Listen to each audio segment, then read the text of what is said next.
rare and balanced view on politics in today's world. Based on facts, born of rationality, common sense, and logic, providing context on today's events. This is American Perspective with Rick Thomas. Hello, everyone, and welcome to American Perspective. I am your host, Rick. Oh my goodness. I don't know what the hell's wrong with New York. It's got to be something in the water, I'm telling you. You know, there's an old saying by a man by the name of H.L. Mencken? Merkin? No, Mencken, M-E-N-C-K-E-N.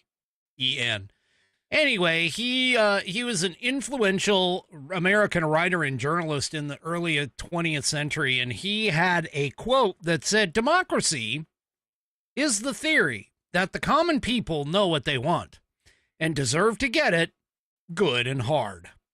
Yeah, well, if New York elects its mayor from the guy that won the Democrat, apparently the first round of the Democrat, I don't know if it's the first round or what, but the Democrat nominee, yeah, they deserve to get it good and hard for sure. Oh, because they're just complete morons. But anyway, let me go ahead and get things kicked off tonight. We have the wonderful Bonnie up on tap for tonight's Pledge of Allegiance. So if you are of mine, please stand, remove your hat, if you're wearing one like me, and let's go ahead and follow along. Oh, wait a minute. Please stand, remove your hat if you're wearing one like me. Otherwise, place your hand over your hearts and follow along. There we go. And follow along with Bonnie as she recites the Pledge of Allegiance. I pledge allegiance to the flag of the United States of America and to the republic for which it stands, one nation, under God, indivisible, with liberty and justice for all. All right. And of course, thank you.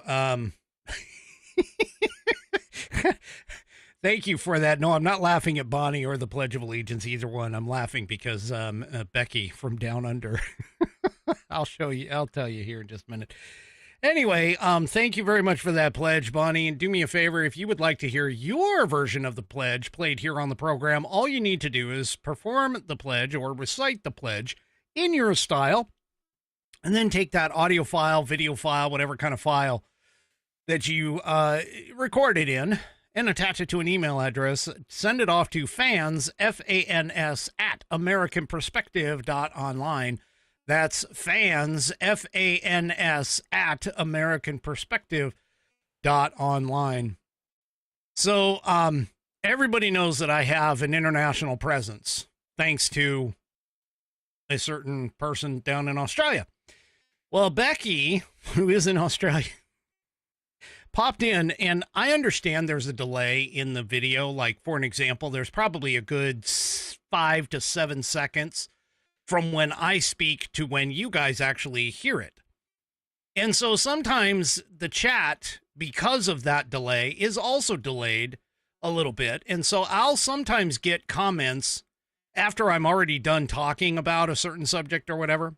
Well, Becky followed along with my conversation about the Democrats deserve to get it good and hard in New York City. And yeah, she wrote, "Govern me harder, Daddy." Oh, this show has gone off the rails already. There we go. We're off the rails as we head into everything. All right, let's go ahead and talk about tonight's front headline sponsor. Yeah, let's talk about tonight's headline sponsor, which is, of course, TGRN.net. That's True Grit Roots Network. I gotta swap over and cover up my face because I have a face for radio. I keep telling people this, and they just don't seem to listen. Anyway, let's talk about True Grit Roots Network. Here it is, TGRN. That's TGRN.net right here. And you can see our two channels. We have Walter Trout Blues Rock Radio, which is a fantastic channel if you're into blues and into rock. You can go and check them out. They've got some great on-air personalities and shows that are just all over. And then what you can do is you can also check out the Dallas Moore Outlaw Radio channel as well, and you can listen to both of them, as you can see right here, through your web browser if you so desire.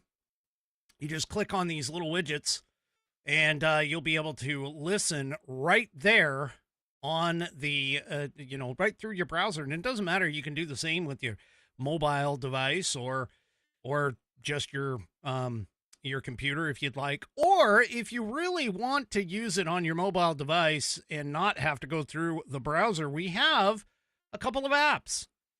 One for Walter Trout Blues Rock Radio, the other for Dallas Moore Outlaw Radio.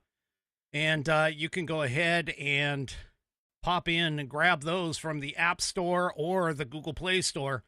Download both of those by clicking the links, as you can see right here on the page, on the website page. You can click on those and go ahead and do it right now. Go ahead, grab them. Seriously, grab them. I'm telling you, grab one, grab both. I don't care. Just grab one for sure.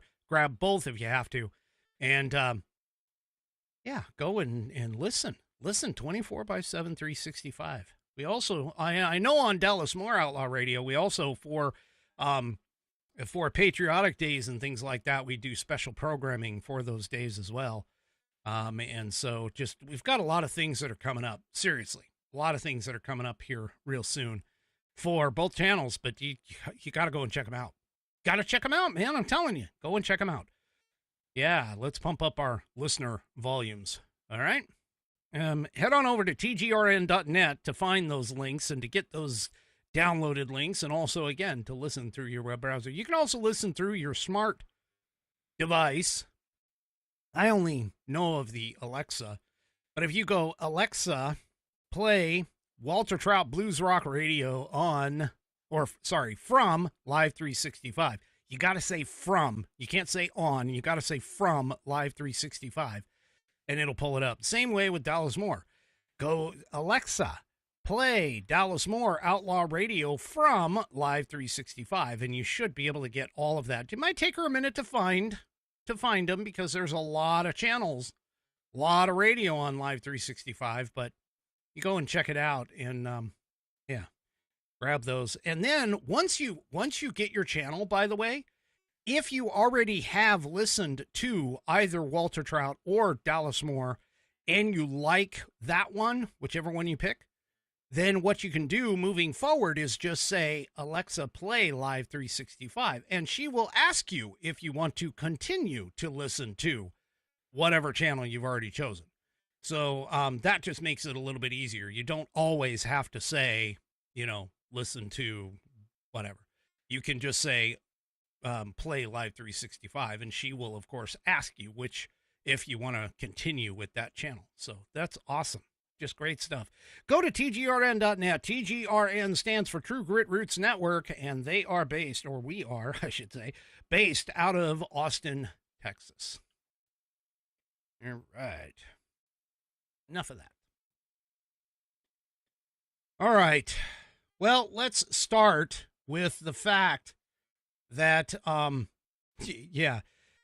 last night I had mentioned that there was still some question as to what kind of damage the Trump administration had done with those bombs and the U.S. strikes for that area, for Iran, to find out what happened. Well, now we have some confirmations on it. Now, there was a leaked report that originally stated that Iran's nuclear capabilities were not totally destroyed. Oh, damn, Bonnie, you got me. Oh, thank you.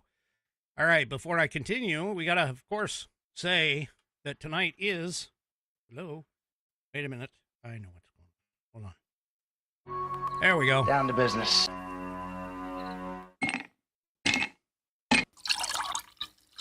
That's the nectar of the gods, baby. That's right. Tonight is Whiskey Wednesday. It's like Taco Tuesday, but for badasses.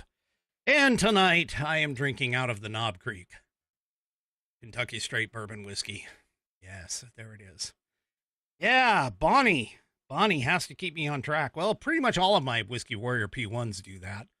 And of course, I'm drinking it out of the True Grit Roots Network glass with, as you all know, the Stones. No, I'm not talking about the Rolling Stones. And I'm not talking about Rolling Stone magazine, which, by the way, they are a complete, utter leftist lunacy magazine. But it's the Whiskey Stones that are in there because it takes stones to drink with whiskey. So, all right. Thanks for putting me back on track. Now let's get back to what I was talking about. I told you, we're already off the rails. Here, that's another rail. There we go. That's another rail. All right. Oh, Bonnie, they are in the cupboard. They do come out. They come out on Saturdays typically. So, yeah. So there we go. All right, where was I? Yes. So there was an original report that was leaked. One of the outlets, I'm not too sure if it was the New York Times or if it was CNN or something. Anyway, they grabbed this leaked report and they were like, oh, yeah, Trump talking about total obliteration of these sites. And they didn't do that. We don't even know for sure what kind of damage. I mean, it was very minimal. They're going to be back and running. Iran's going to be back and running in just a matter of days, not weeks or months or years like what Trump said. A lot of that, of course, has to deal with the fact that the leftist lunacy mainstream media can't accept the fact that Trump is winning. He has been winning quite often. I got a little more on that here in just a minute. But the White House, of course, refuted that report and said, no. They have been pretty well destroyed. Well, now we actually have a separate confirmed report. Yeah, a second confirmed report as to what's going on. And guess what? This confirmed report, posted in the New York Times, comes from the IAEA, the International Atomic Energy Agency. You know, the watchdog that was supposed to watch over Iran and gave us the intel saying, oh yeah, they're enriching uranium much farther than what they need to, and all of that stuff. Yeah. Well, guess what? They they have actually found that there might be even more damage than what was expected. So basically, what appears to have occurred is that there could be some contamination and some leaks that are going on. And there, if that's happening, yeah, that could basically take out the entire site for years. So the IAEA identified 2 impact holes from the U.S. strikes above the underground halls that had been used for enrichment as well as storage. Based on its knowledge, Grossi warned, based on its knowledge of what these halls contain, the IAEA assesses that this strike may have caused localized contamination and chemical hazards. Yeah. So there's more damage here than what was originally thought and reported. The U.S., of course, hit that site along with one other site with cruise missiles fired from a nuclear-powered submarine as part of Saturday's strikes. The watchdog group assures the world there has been no radiological impact to the population so far due to the damage. The full details of the contamination, though, cannot be properly assessed until all IAEA inspectors can analyze it up close.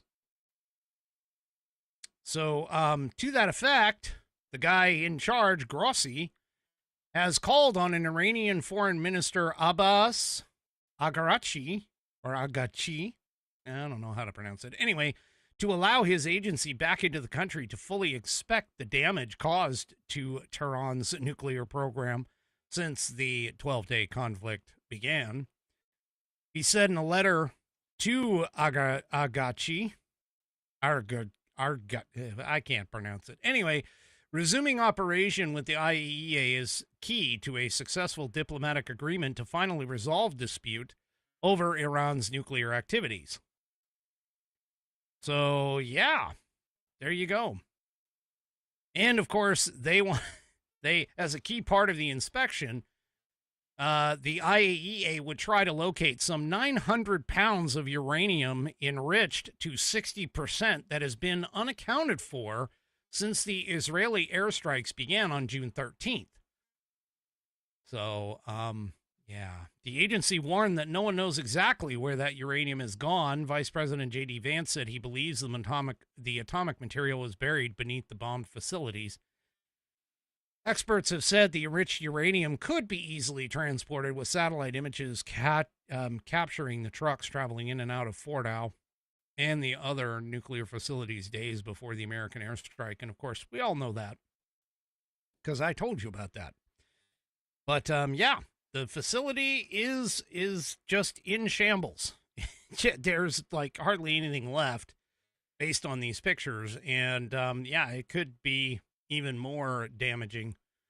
It could be even more damaged stuff. So, anyway. Yeah. So, by the way, that leaked intelligence report, which was preliminary, was issued by none other than the Defense Intelligence Agency. And it was leaked to media outlets stating that Iran's nuclear capabilities were not totally destroyed. But it looks like, yeah, it's, looks like it's been fairly impacted, fairly largely impacted. So, yeah. Anyway.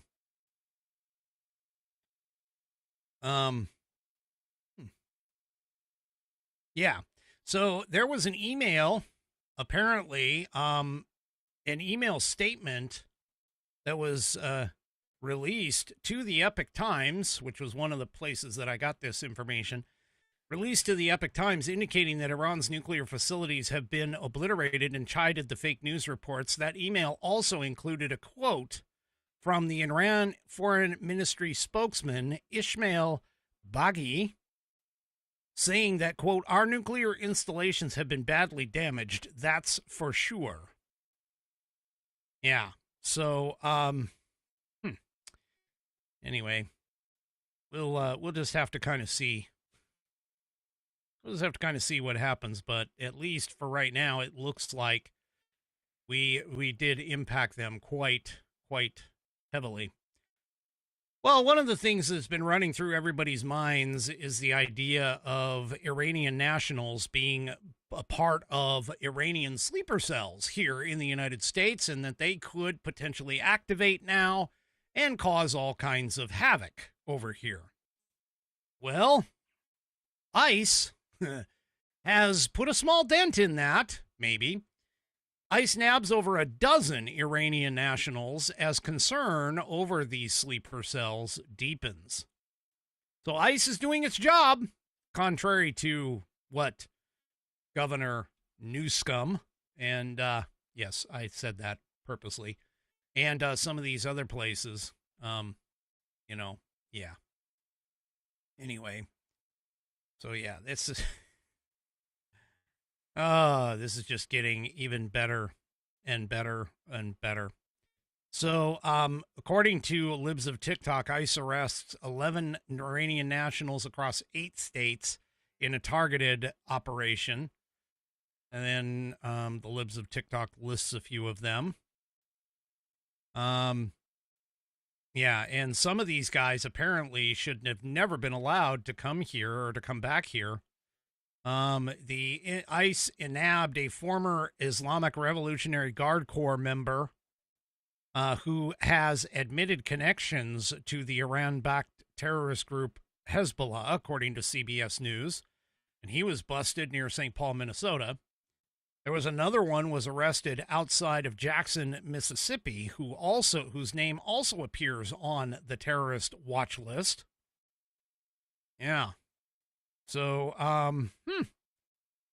there's another agent or another agents arrested in northern Alabama on Sunday, and he was found to be actually carrying an Iranian army ID card that demonstrated or revealed that he was a sniper between 2018 and 2021, according to CBS.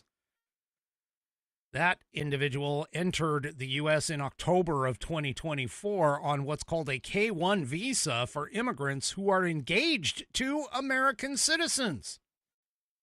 Yeah. So, Well, thank goodness that ICE is actually taking these threats seriously, and the Department of Homeland Security is actually taking these threats seriously.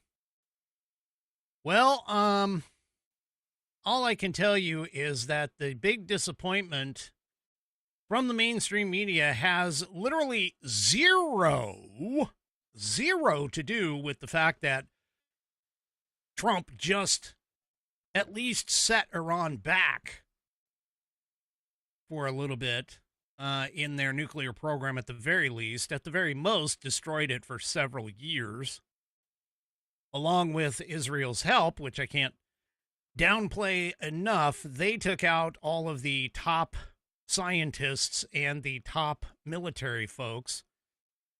Okay. But here's the thing. The mainstream media can't deal with it. They can't deal with it.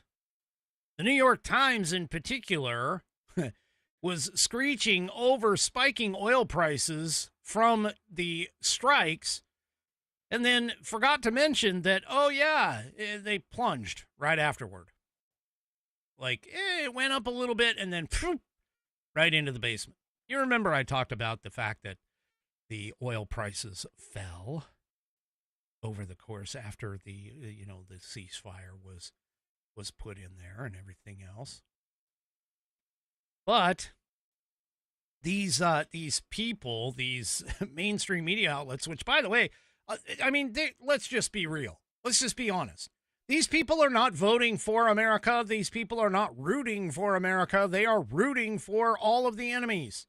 They're rooting for the illegal aliens, the criminals, literally, because they are illegal aliens who have crossed our borders. They are rooting for Iran to come back. In fact, I saw some memes on the internet where they were trying to figure out which flag to fly, whether it was the Palestinian flag, the LGBTQ plus minus divided by sign ampersand underscore whatever flag, or the Iranian flag, or what other flag. I mean, they just had all kinds of confusion. And none of that, as you'll notice, none of that is the American flag, like this one behind here.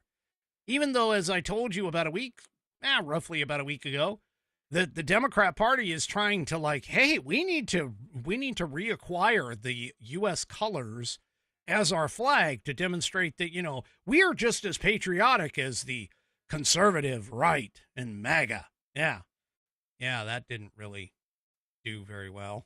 So, yeah. Anyway, the New York Times, leftist, total leftist. Yeah, CNN even reported that oil is falling so much now that it's cheaper than it was before the Iran-Israeli conflict. Yeah. Uh-huh. So, the New York Times is just, yeah, it's by the way, the specter of spiking oil prices was plastered onto the front page of the business section in the Times June 24th print edition, while prices were already tumbling as they go down. Yeah. So total absurdity. So for this guy, for whoever wrote that article, Yeah, and the Atlantic staff, of course, did the same thing. Yeah, they were celebrating or possibly celebrating the fact that, oh yeah, this is really going to go everywhere. Well, they also have been talking about the tariffs and how the tariffs are going to be, all the tariffs are going to make all kinds of problems. Well, the tariffs haven't. Yeah. CNN title: Wall Street is acting like America didn't just strike Iran. NBC News: Oil prices show muted gains as world awaits Iranian response to U.S. strikes. Now, keep in mind that was before they dropped. All right. CNN actually had to pull back and run an article admitting that there were no significant price hikes from the Trump tariffs. Oh my gosh. So, CNN says, so has anything gotten more expensive because of Trump's tariffs? Not really. Axios goes, Microsoft raises Xbox prices due to tariffs. And Microsoft apparently said the tech giant didn't reference the impact of tariffs specifically, but its updated support page cited changing market conditions. Microsoft also attributes the pricing changes to the rising cost of development. Yeah, the company also said that its recommended prices for new games will be just under $80 starting this holiday season. Yeah. Again, they keep trying to say that Trump is doing bad things and he comes around, the things don't materialize, and they're left with nothing. They're left with nothing. Same thing with the Democrats. The Democrats are left with nothing. Like that whole freaking impeachment attempt. Yeah, so we're going to impeach Donald Trump. That Al Green thing. Yeah. No. Nope. Oh my gosh, these people. I'm just telling you. They're just crazy. They're just nuts. All right. Before I get on to my next item, let's go ahead and talk about Rumble Premium. So this sponsorship is from Rumble, one that is incredibly important to the survival of the company. When Rumble first started in 2013, they built the platform for the small creator, like myself. They didn't censor or have biases. They were fair and treated all creators equally. No one thought the platforms would censor political conversation or censor opinions on COVID, but they did. And by those platforms, they're talking about YouTube, X before Elon Musk took over, and even Facebook, who admitted publicly that they fell to the pressure from the Biden-Harris administration. Rumble, of course, did not. They held the line. They are attacked daily for giving us, the small creator, a voice to talk to you. They are attacked in corporate media. They are attacked by governments like France. They are attacked from brand advertisers who refuse to work with them. And those brand advertisers take away a lot of money on all of this. Corporate America is fighting to remove free speech. Rumble is fighting to keep it. Rumble won't survive with brand advertisers. They don't get very many brand advertisers that will actually work with them. So watching our show on Rumble is the most that they can ask from you. But if you really believe in this fight, and if you have the means, one major way you can help Rumble survive is by joining Rumble Premium. Join the community that believes in the First Amendment and believes in our human right to free speech. Rumble is now offering $10 off with the promo code STUDIO, that's STUDIO, when you purchase an annual subscription. Go to rumble.com/premium. That / is the question mark key for those that don't know which one is which. Go to rumble.com/premium. Use promo code STUDIO to get $10 off with the purchase of an annual subscription. Once again, go to rumble.com/premium. Use promo code STUDIO, STUDIO, to get $10 off when you purchase an annual subscription. Like I said, if you have the means and believe in the cause, now is the time to join Rumble Premium. If you don't have the means, that's fine. We are just happy that you watch us on Rumble. All right. So, like I said, New York City has decided to possibly take it good and hard. So Zohran Mamdani, claims victory in New York City's mayoral Democratic primary. Cuomo actually conceded very quickly. He conceded very quickly.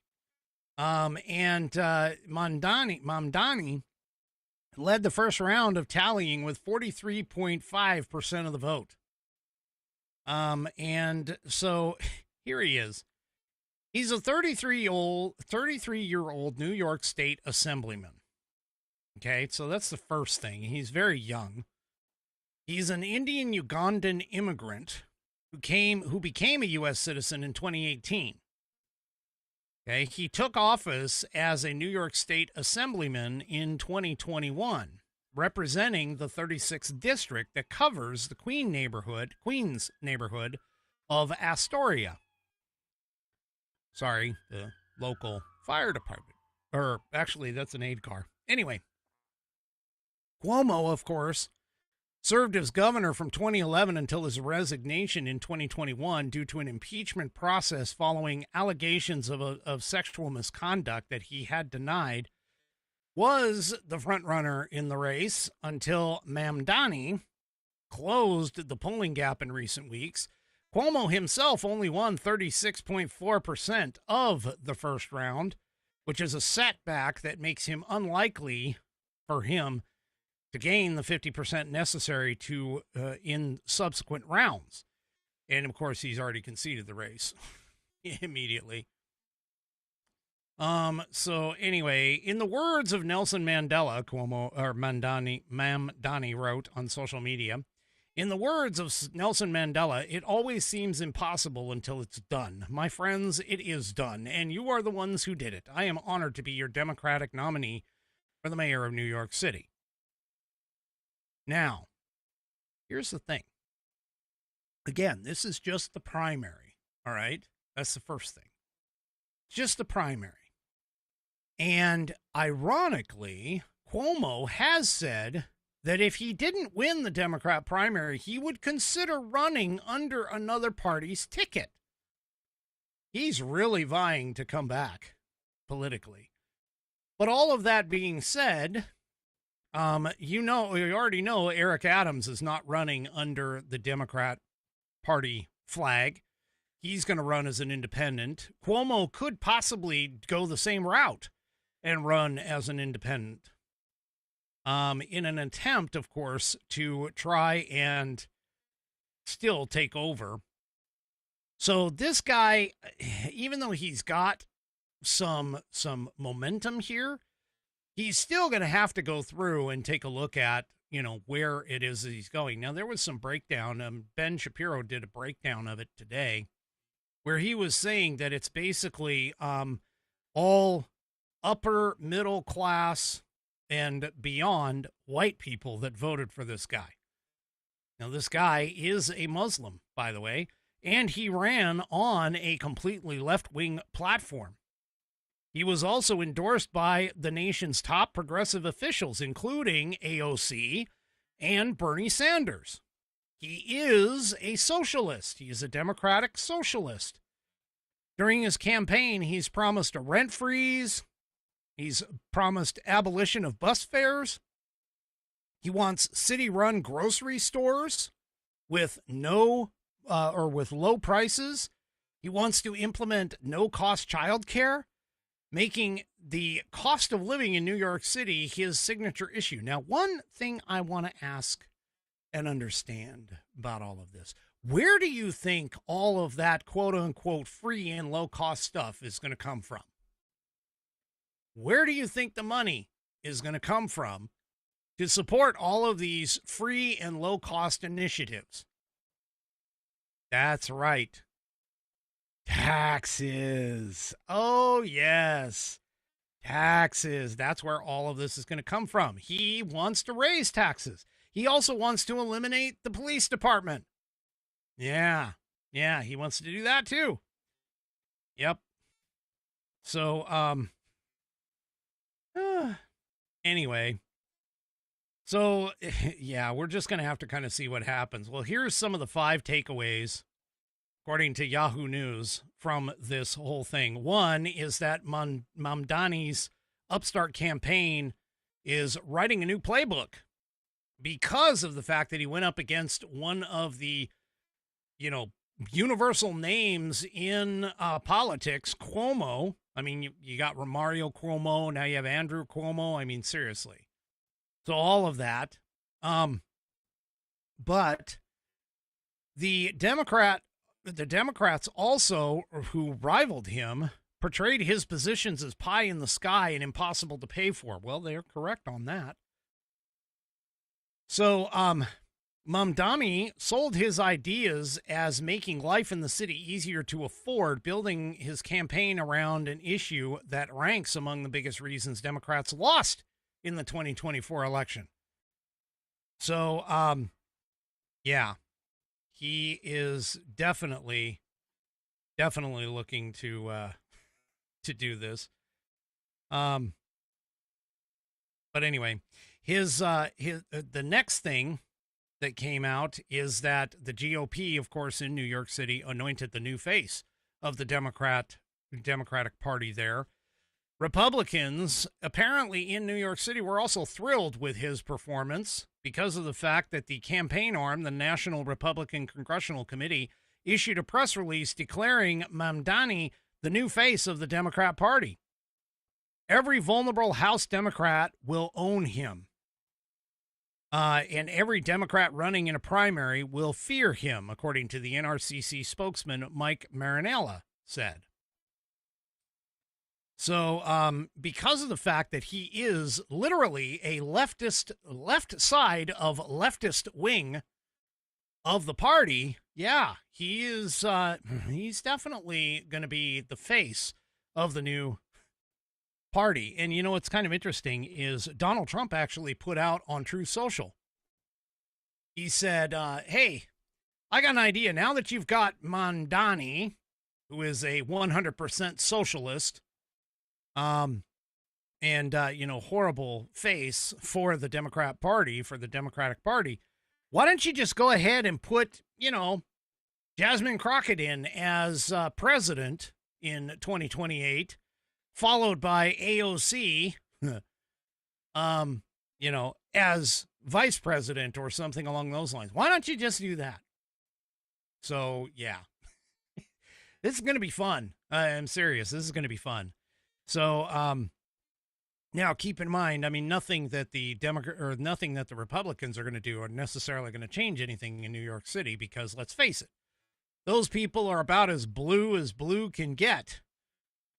And they're just as much idiots for all of this, because of the fact that a lot of people don't seem to understand that this kind of performance might have a glimpse at where the Democrat Party is going to go on some key issues and who actually holds sway with voters.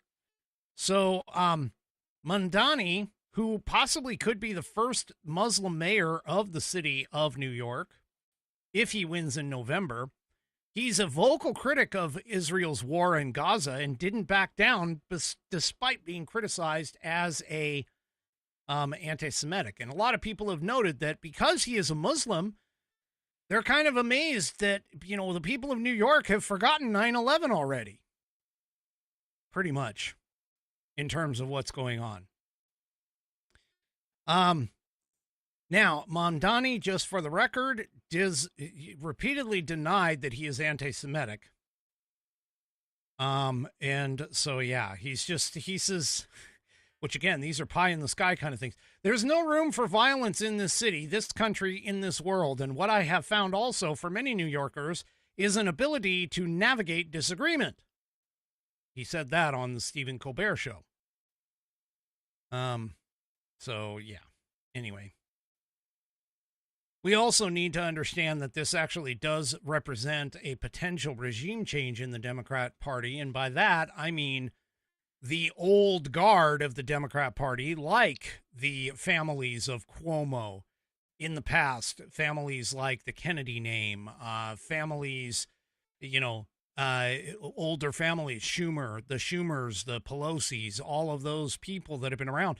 This might demonstrate a possibility of a regime change, meaning that the Democrat Party has decided that, hey, we're going to go and change everything and get younger people in this entire situation. So, yeah, we'll just have to see with all of this, but I don't know. We'll just have to see. But Cuomo's humiliation definitely is something. Humiliating defeat, by the way, is definitely something, as far as that goes. Because, again, as I've pointed out on a few things, that name recognition does seem to go far in American politics of today because of the course of the short attention spans, the surface level knowledge that appears to run crazy and rampant in these younger generations, where they are constantly attempting to try and bring in younger viewers. It's all about name recognition. If you know the name, that's the only thing you go for. You don't even listen or think about any of the policies or anything like that, which is pretty much how politics has been run over the course of the last several decades in terms of all of this. So, yeah.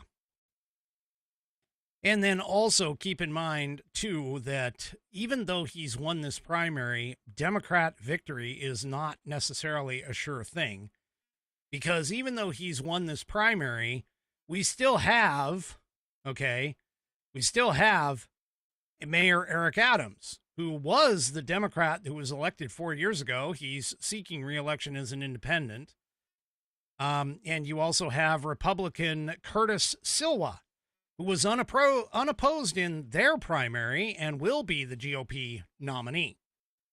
And whether or not Cuomo actually runs as an independent as well could potentially cause some problems for the Democrats. Because remember, as I've told you a few times before, that whenever you add, our system of government, regardless of how it got here, and believe me, we can have a discussion about that if we really wanted to, but regardless of how it got here, the two-party system is what we have today.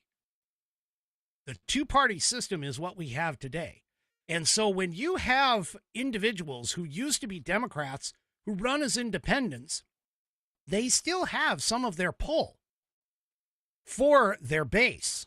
And if anybody is halfway intelligent in the Democrat Party, and these people like Cuomo, because again, he picked up 30-something% of the vote, in this primary, you have Cuomo running as an independent, you have Eric Adams running as an independent, that's going to draw votes away from the Democrat Party. And so potentially, depending upon the numbers, you could have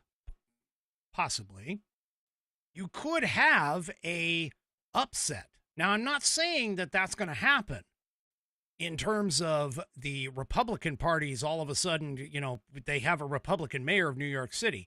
But don't get me wrong, it has happened before. Look at Rudy Giuliani, for an example. Rudy Giuliani got all of a sudden voted in.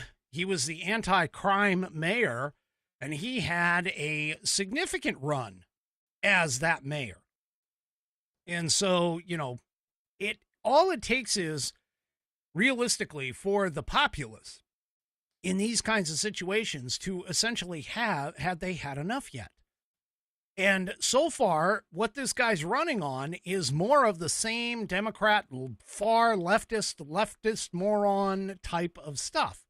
Pie in the sky kind of crap that sits here and goes, hey, I want to give free money to everybody, and never tells you where that money comes from. I want to get rid of the cops because crime is going to go down if the cops don't show up. What they don't tell you is that crime reporting goes down because the cops are no longer getting the phone calls. There's no way to actually track the crime.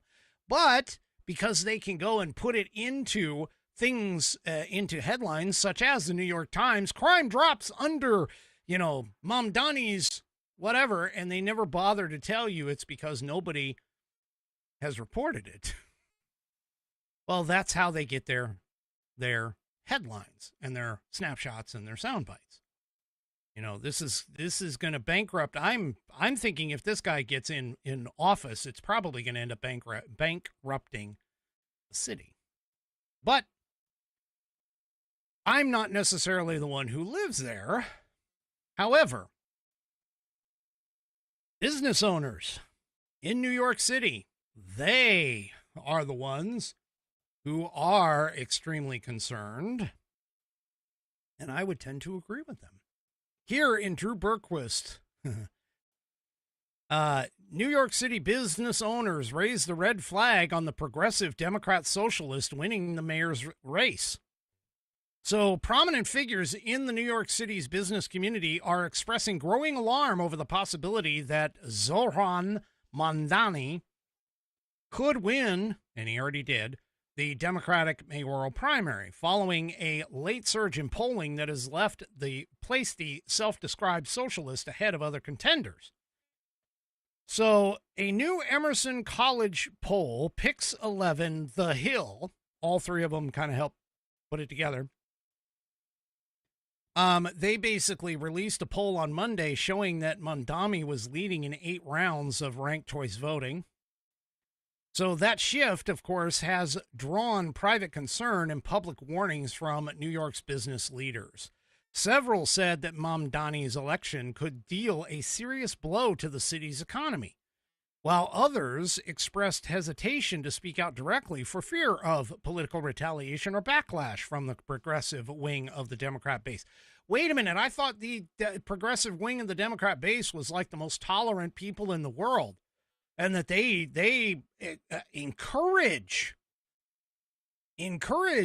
self-expression and encourage freedom of thought and so on. Yeah, that's a bunch of crap. You know that. Anyway, John Borthwick, CEO from the tech firm BetaWorks, said it would be disastrous for the city if this guy gets on board. He recently met Mamdani at a Partnership for New York City meeting and described the candidate as inexperienced. Yeah, inexperienced. Borthwick said he's a very nice, charming human who I think has absolutely no idea what it takes to run a city government. So Mamdani graduated from college in 2014, worked 3 years before being elected to the assembly in 2020. Again, this kind of is sort of a, what do you call it? A common theme, I think, in all of this. In the fact that, many of these people, especially people like AOC, Jasmine Crockett, all of these young folks, they go and they get elected. And even Joe Biden, I mean, at his age, he was a Democrat, jumped right into politics and freaking just kept getting elected thanks to the morons over in Delaware who kept voting him in and had zero public experience.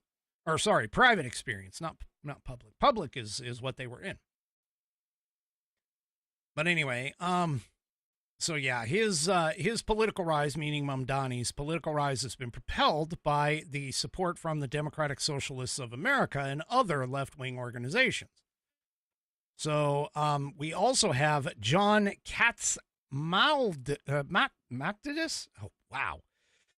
I'm just doing horrible for these pronunciations. He's warned that he actually may shutter his Gristedes supermarket chain if Mamdani wins. So, hey, all I'm going to say, and even, I mean, oh my gosh, Ron DeSantis even jumped in on this. He posted on X, hey, when you thought that Palm Beach real estate wasn't going to go any higher,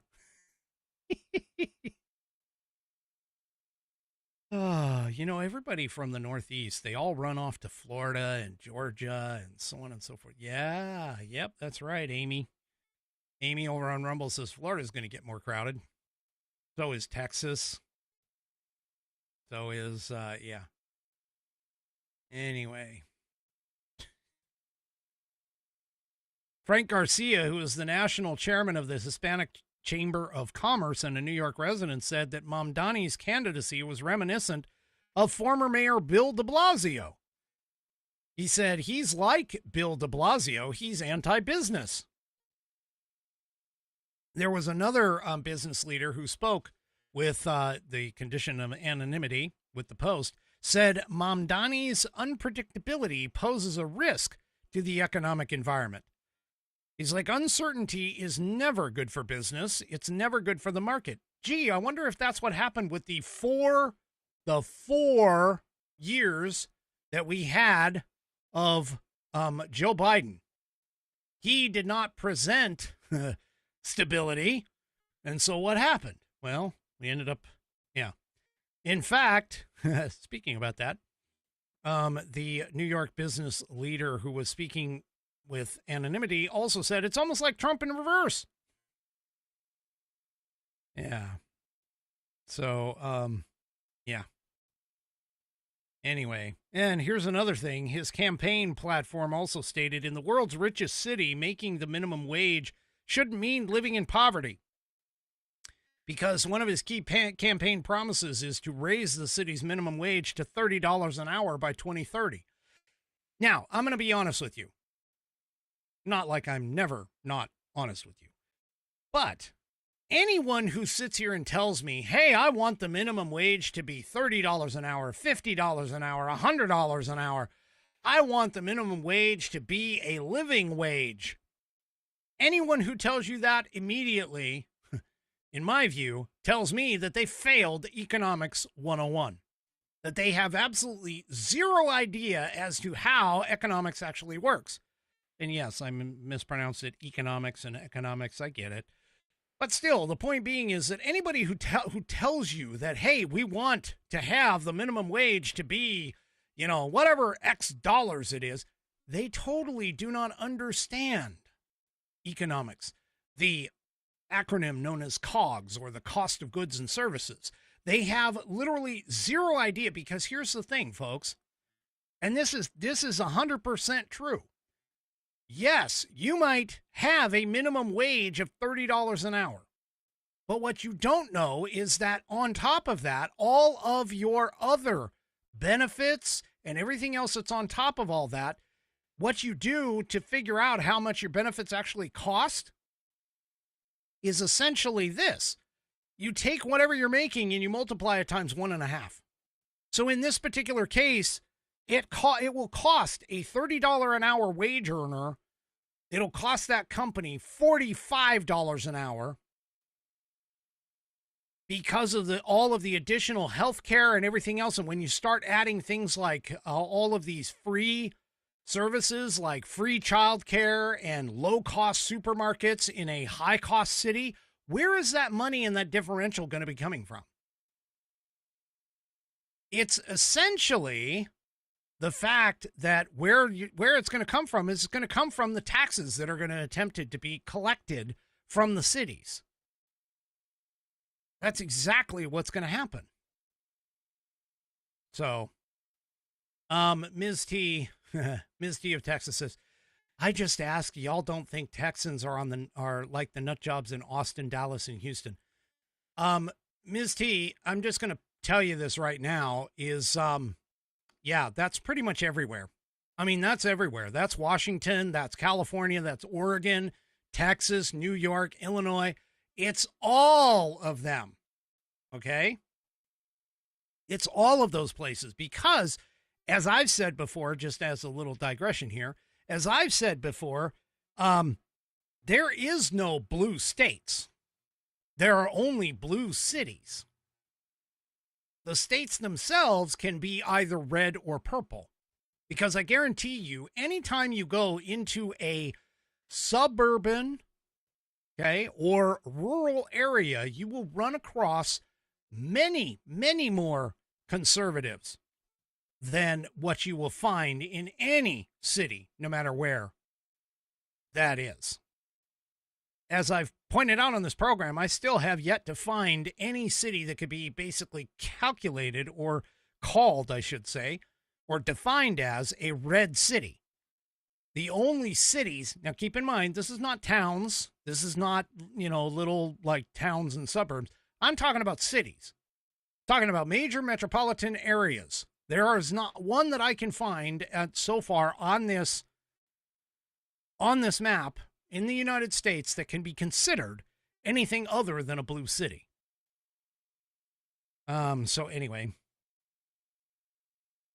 So to get back to this, his proposal about making the minimum wage $30 an hour has drawn pushback, of course, from small business advocates. Tom Gretsch, Grech, president of the Queen's Chamber of Commerce, said that local merchants, the majority of whom employ 10 or fewer workers, would not be able to afford it. Again, as I pointed out, okay, they don't understand what it takes to run a business. They don't understand economics, period. Economics 101 goes through all of this. Gretsch basically said a 30 minimum wage is unsustainable. Catherine Wild, CEO of the Partnership for New York City, noted that many business leaders are not publicly commenting on the race. She said they are not plugged into social media, so few were forewarned about the possible far left direction of the mayoral race. She also added that some businesses are hesitant to oppose Mamdani publicly in a Democratic primary where endorsements from the business sector can have unintended political consequences. She also noted that many in the business community have longstanding relationships with Cuomo, referring to him as, quote, the devil we know. Yeah. Which is essentially where we're at, just about everywhere right now. Well, speaking of Cuomo and his attempt to resurrect his political aspirations, there's another person on the other coast who is seriously looking at potentially running the governor for the governor of California. That's right, folks. Just when you thought cackling Kamala Harris was going to disappear and go off into the sunset, fading off into historical obscurity forever, she's possibly going to come back in California because she's got some people who apparently are in her ear telling her that she has the edge on the governor's race. So yeah. Harris is apparently giving California's governor race a serious look. According to this poll from Emerson College polling, she apparently carries in a race against let's see, who are these people? Katie Porter, Antonio Villaraigosa, Whew, I messed that up. And Eleni Kokunana. Anyway, so according to this, she carries 57% of the vote against those other three, including the 37% that are undecided. Yeah. So she is leaning toward entering this race, according to sources familiar with her thinking, which I don't understand how anybody can be familiar with her thinking. She can't have a coherent thought. She has to like ramble on and ramble on and ramble on. But apparently these people have at least some way of working it out, I guess. So they tell The Hill, which is where I got this article, that she is thinking about doing it, and she's leaning toward entering it. Well, let's be honest. We really weren't that surprised about this. I mean, that's where she kind of wanted to go anyway. I mean, she was the, AG there, and then she got plucked from that position and taken into the White House, where she reportedly played solitaire all day long and did absolutely nothing.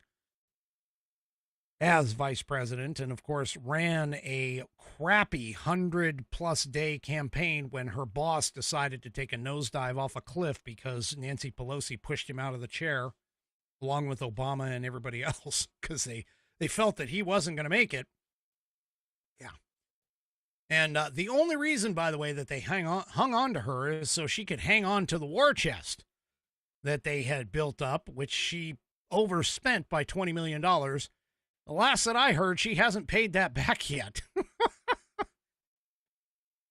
Anyway, I could be wrong on that. I mean, who knows? Anyway, so one source who has spoken to Harris about a potential run says she has a lot of people in her ear telling her that it makes the most sense and she can do the most good.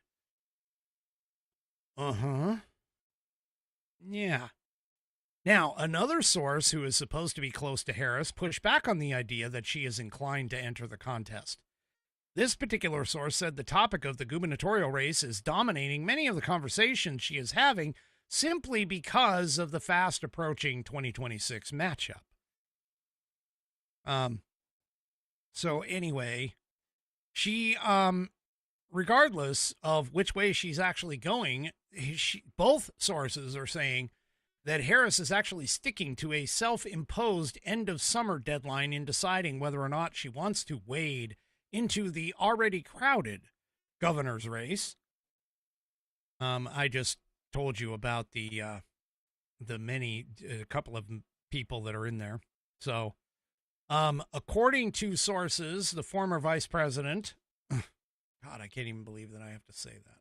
Anyway, the former vice president is planning to take some time off in July, where sources say she hopes to, quote, further reflect on the next step in her political career. Yeah, how about you just fade off into historical obscurity forever, never to grace public office ever again? That would be my vote. Anyway, Harris's office, of course, did not comment on the Hills story. She has been keeping a relatively low profile in recent months after and this is the Hills statement, folks, the devastating loss in the 2024 presidential election.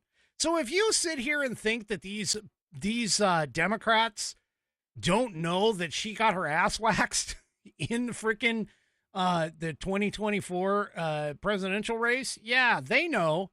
They just won't tell you that they know. Anyway,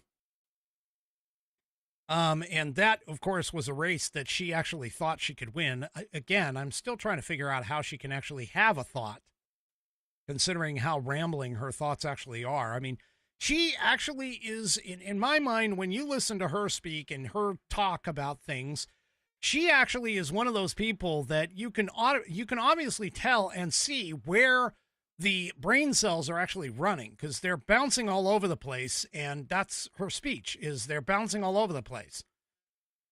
So, yeah. Anyway, Harris wrote in a statement earlier this month on the protests that are happening in Los Angeles. She says, "Los Angeles is my home. And like so many Americans, I am appalled at what we are witnessing in the streets of our city. Deploying the National Guard is a dangerous escalation meant to provoke chaos. In addition to the recent ICE raids in Southern California and across our nation, it is part of the Trump administration's cruel, calculated agenda to spread panic and division," added. I can almost guarantee you she didn't write that. She did not write that at all. Oh, I'm just going to tell you. Yeah. So, anyway, those close to her say that she has been appalled by the Trump administration's bold moves. Yeah, of course she's appalled, because it's reversing everything that she and Joe Biden, well, a barely cognizant Joe Biden, actually have had done. Her being unburdened by what had been in terms of what is here today. Anyway, Harris told Confidence that she feels the president is governing by loyalty and retribution, and that such actions will propel her. Oh, this is her reasoning. The president is governing by loyalty and retribution, and that such actions will propel her to re-enter public service. Now, what does that kind of sound like? What does that kind of sound like? That sort of sounds like what Joe Biden said. I mean, again, really? These people can't have an independent thought across the... I mean, seriously. It's just... One source close to Harris said, this moment almost requires her to do it. Yeah. Okay. Anyway. So Villaragosa, I guess, I don't know, has made this particular, the particular point of President Biden's decline, which of course we still all have questions about as to whether or not who knew it, when did they know it, and who was the one that really did this. But this would-be opponent, if she decided to jump in, has made that a talking point. He says, voters deserve to know the truth. What did Kamala Harris and Xavier Becerra know, and when did they know it? And more importantly, why didn't either of them speak out? This cover-up directly led to a second Donald Trump term. Well, he wrote that in a post on X last month that took aim at his two potential rivals. Against the backdrop of these questions, there's a thought among some Democrats that a run for governor would be a consolation prize. With Harris having been... listen to this. Oh, this is... with Harris having been close to winning the presidency less than a year ago. She wasn't even close. Give me a break. She wasn't close. Her confidants, of course, cringe at that and they say Harris brushes off such commentary. Right. She's pissed. Let me just tell you. She's pissed. I know she's pissed. Anyway, a lot of political observers think that if Harris were to run for governor, that would be a significant event, because it could take a 2028 presidential run off the table. Like anybody's going to want to vote for her in 2028? Give me a break. Come on. Yeah, it's just, yeah. A California-based Democrat strategist, Gary South, says, I don't think she could, with a straight face, run for governor in 2026 without making an absolute pledge that she would not run for president in 2028. Yeah.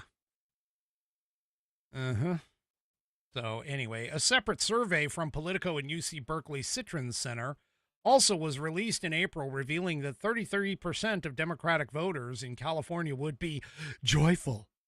Remember her thing? Joyful about a Harris bid. And 41% of them would be mostly excited. That comes up to 74% if that's all in the positive. So, anyway. So, yeah.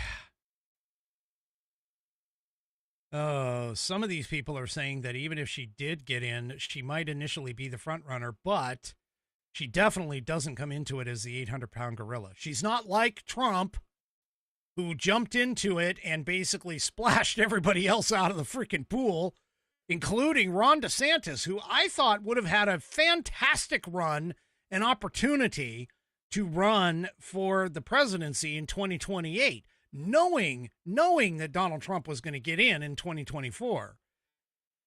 I'm not even sure where Ron DeSantis would go. To be honest right now, I'm seriously questioning that, because you have J.D. Vance, who would be the, let's say, the inside track for the presidency. As long as he can keep his nose clean and actually show that he can do something for us, he would end up having the inside track. But don't be surprised if you don't see Ron DeSantis in 2028.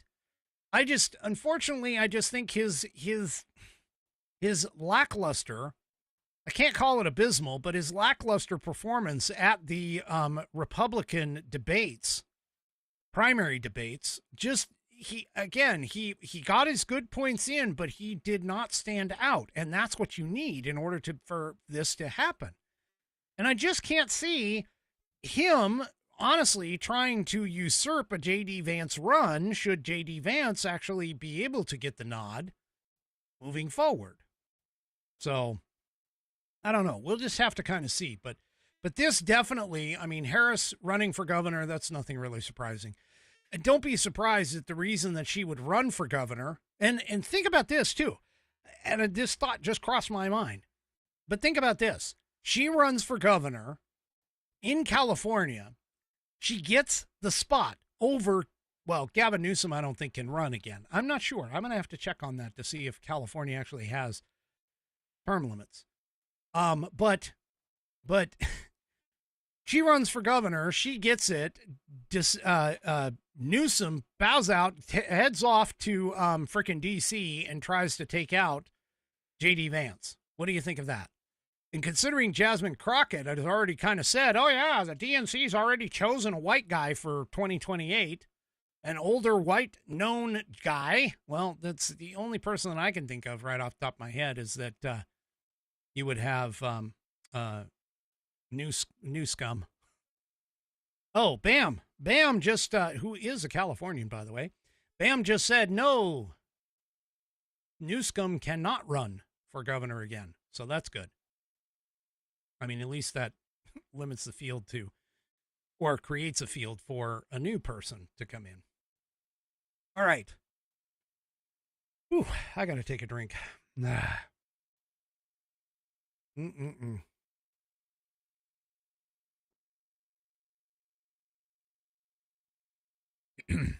Ooh, that burned a little going down. Bam confirms this by saying 2 terms in California. Man, I wish Washington had that. Jeez. Anyway.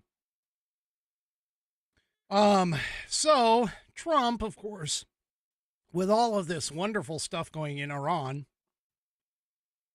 has also headed off to the NATO summit. And, yeah, he got what he wanted at NATO. And this, of course, is pissing off the left even more. So NATO has agreed before their defense spending target was 2% of their gross domestic product. Well, they have now, and by the way, too, NATO's president, I think it's the president, but the head of NATO, of the conglomeration, basically said in a speech, hey, Mr. President, you are correct. Oh, and I bet this freaking shook up.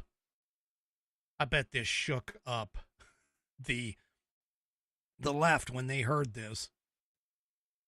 He tells all of NATO, yeah, you know what, Trump, you are right. We have not been paying our fair share. Wow. That was something that was, I bet that caught a bunch of leftists off guard. Anyway, they agreed to a higher 5% of GDP defense spending target. And that, of course, they're implementing it by 2035. So 10 years. The allies would be required to submit annual plans showing a credible and incremental path to reach that goal. The alliance on Wednesday also reaffirmed its ironclad commitment to collective defense as enshrined in what's known as Article 5. See, this is part of the reason why Ukraine wants to join NATO, because if Ukraine joins NATO, then Russia has to fight all of NATO rather than just Ukraine. And that's not something that they want. But NATO also knows that they can't just give it to Ukraine, because if they do, then Russia is going to attack them. So it's kind of a detente of some sort. Anyway, in a joint declaration, the Western Military Bloc, North Atlantic Treaty Organization, which is what it's called, that's what NATO stands for those of you that don't know. But the Western Military Bloc said that it was united in the face of profound security threats and challenges, in particular the long-term threat posed by Russia to Euro-Atlantic security and the persistent threat of terrorism. So, yeah, that 5% figure that they talk about is made up of at least 3.5% of GDP that should be spent on pure defense. GDP, gross domestic product, okay? The gross amount of money that any country makes within a year.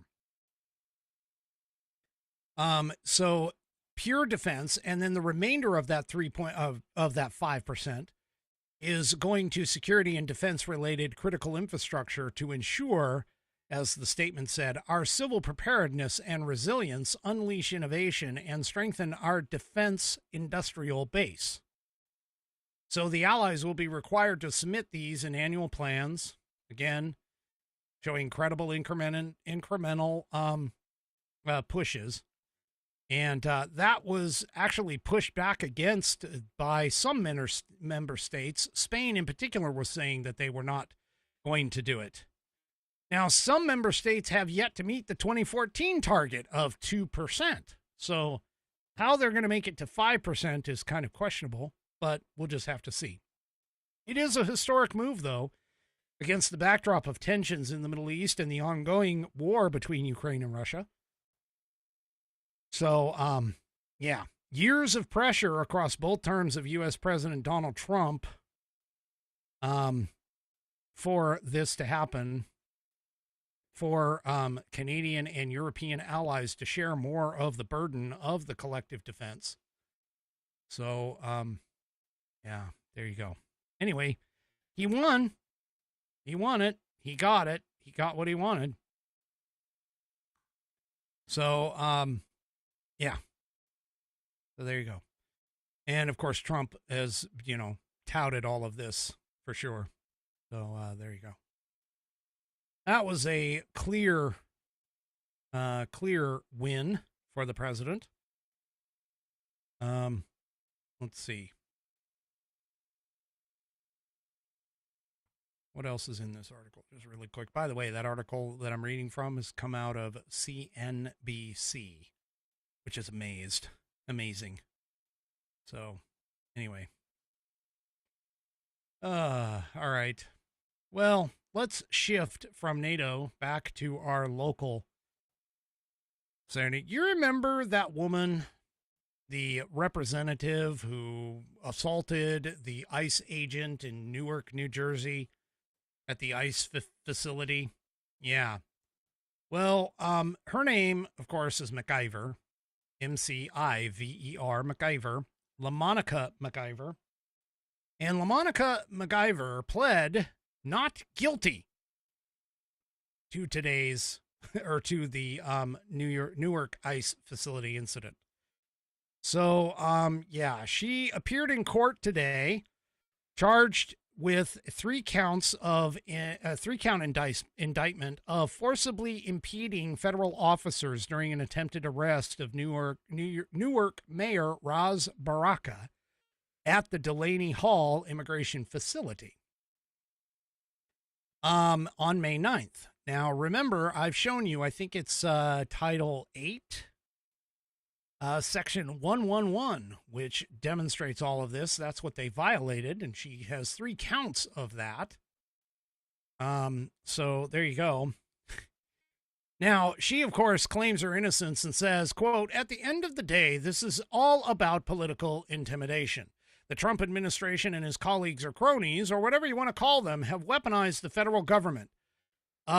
She continues and says, "They weaponize the Department of Justice and anybody who stands up to them, anyone who criticizes them, anyone who fights back against them, finds themselves in the hairs that we are in today."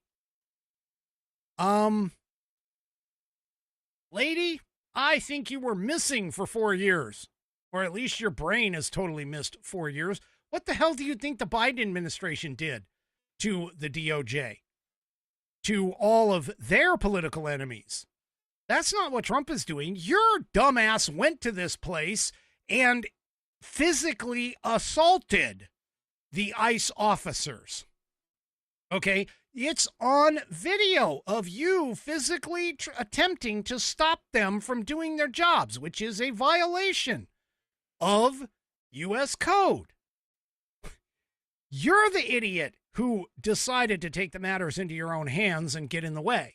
If you'd have just stayed out of the way, you wouldn't be in this mess.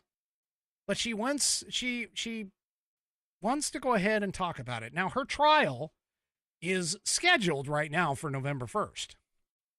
And demonstrators, apparently, including Baraka, the guy that she was trying to prevent being arrested, rallied outside of the court ahead of her appearance, where he went ahead and slammed against the charges, or slammed. Yeah, he slammed the charges. No, he just whined about the charges against her. Democracy is in danger as a whole, he told the crowd, some of whom who were holding signs that read, "Protect migrant rights and due process." Okay, you want to protect migrant rights? Don't have them cross the border illegally. There you go. Now they will have rights, potentially. Anyway, another sign read, "We stand with LaMonica." He continued and says, this has nothing to do with law. This has nothing to do with justice. This is sheer intimidation, sheer bullying, and this is their opportunity to put their foot on our necks, to let the people know that they are in charge. Yeah, don't agree with you on that one. It just basically is that, hey, we're going to start actually enforcing the law. That's it. We're just going to start enforcing law that you Democrats have been ignoring for way too effing long, okay? Now, the crowd started chanting, "Drop all the charges." No.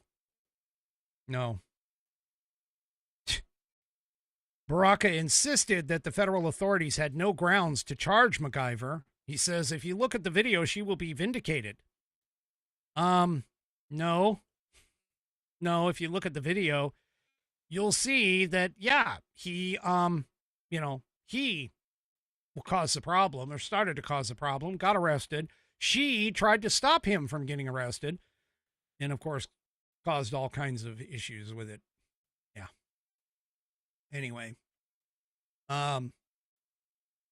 So there you go.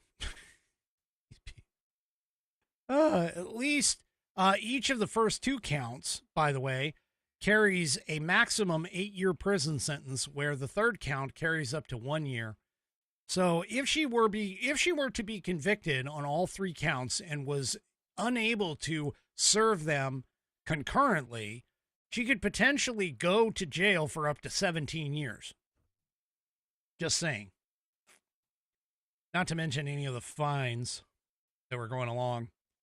So, according to the charges, when the officers tried to arrest Baraka, MacIver allegedly blocked them, putting her arms around the mayor and slamming her forearm into one officer while grabbing another and using both of her forearms to forcibly strike the second officer. That's where all of that stuff came from. Yeah, okay. Sure. Anyway. Oh, boy. All right. Well, before we take off out of here, and yes, I am sorry, but I do not have a pet of the week this week. Nobody submitted anything. But if anybody, shifting gears a little bit here, if anybody thinks that DEI, that is diversity, equity, and inclusion, not deport every immigrant, or sorry, illegal, my bad. If anybody thought that DEI was not a discrimination program, okay, then you're basically out of it. So here in the Midwesterner, Michigan Law Review faces a federal lawsuit over discrimination against who?